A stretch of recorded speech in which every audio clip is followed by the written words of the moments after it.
Hi, and welcome back to the second episode of my Gem Editor tutorial series. Again, this episode is just going to be generally looking at the workflow of environment design. There's going to be no scripting or anything to do with mission or mod packing or file planning. It's just going to be on how to create the steps to create an environment within the Gem Editor.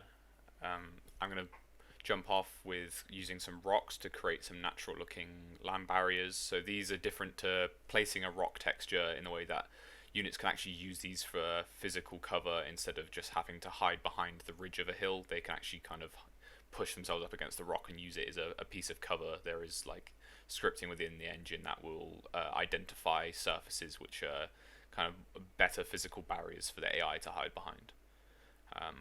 Once I've placed some rocks down, I'm now just going to be filling out the trench a little bit with some more assets and kind of some ammo packs just to make the trenches look like they've been used a little bit more and give it a little bit more character. Placing kind of assets like this is quite a key part in making your environments look natural and alive, because they can really add character and a little bit of story to the areas of the map. If like you can kind of go overlooked sometimes, but sometimes building up these kind of small areas of design can really give your map a feel it's been lived in and there's been a fight that's happened before, or kind of the story you want to tell.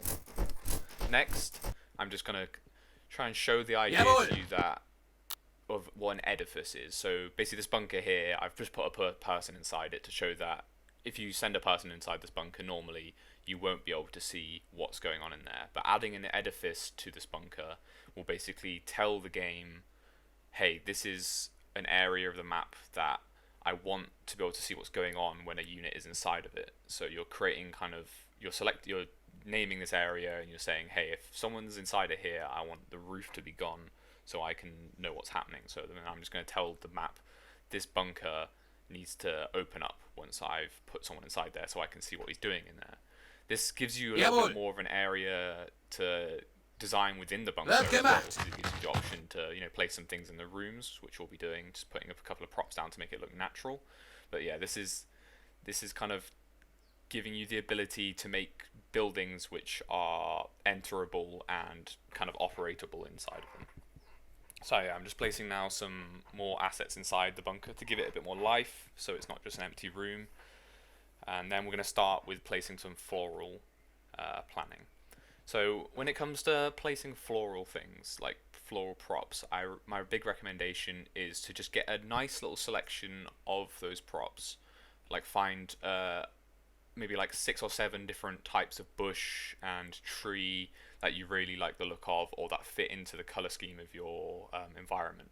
Remember, when placing a prop, there's always the option to change the prop's texture mod. So you can change, see, I'm changing here, I'm making the bush look a bit more brown brown and dark green to fit in with the environment that I've created, kind of giving it a little bit more of a autumn feel than the bright colours that normally props will start off with. This is also an option to turn things into more of a wintry design as well. Within most props there'll be some sort of winter textures, so you can add some snow to your map. So yeah, when it comes to flora prop placement, you're generally going to be looking for a palette of colours you want and a small selection of different types of plants with different textures on, which you can copy and paste around the map to save time, then placing every tree individually and then just rearranging them like this to give yourself a kind of, like, so there's not repeating patterns in the trees that you can obviously make out. After you've place your trees, you can always place smaller areas of, say you wanted like an area to have a certain type of berry bush that isn't part of your main kind of palette of trees and props. You can design that area separately and have like an area where maybe there's more weeds or more. But yeah, to start with, I would recommend just getting kind of like an idea of maybe like 5 or 6 trees and some bushes that you like the look of.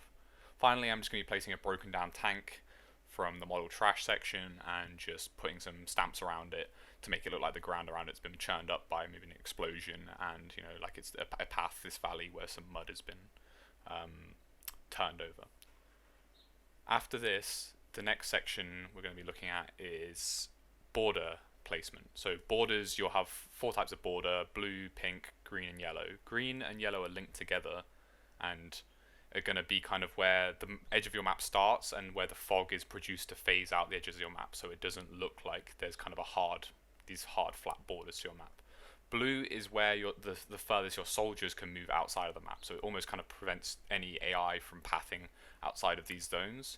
And then purple is your camera border, so your camera can't move past that section of the border, so you've kind of got this kind of boundary which your mouse can't operate past.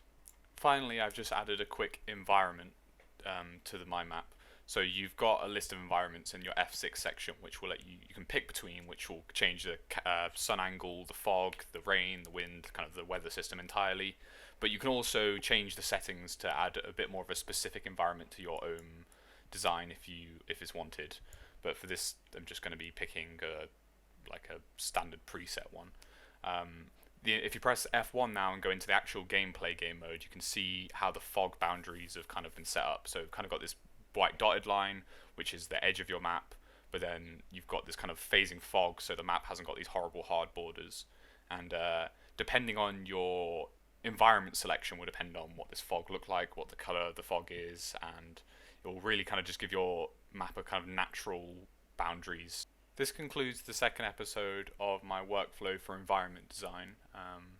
In the next episode, we're going to be looking at some of the stuff in the F3 version of the game, so that's more scripting and mission panning, and then also looking at some mod packing, so uploading a mod to the Steam Workshop so you can create your own content. If anyone has any suggestions for videos they'd like to see, including stuff like tutorials on controls within the editor, or tutorials in very specific areas, say they want to create some pathing for some units, they want to see that, I'm always all ears, and I'd love to have some suggestions. Also, if anyone sees anything in any of my videos and they're like, hey, you could be doing this better, I always love to learn within this editor, so if you've got any suggestions for ways I can improve my editing skills, I'd love to hear them. Thank you for joining me for this series, and hopefully I'll see you in the next episode.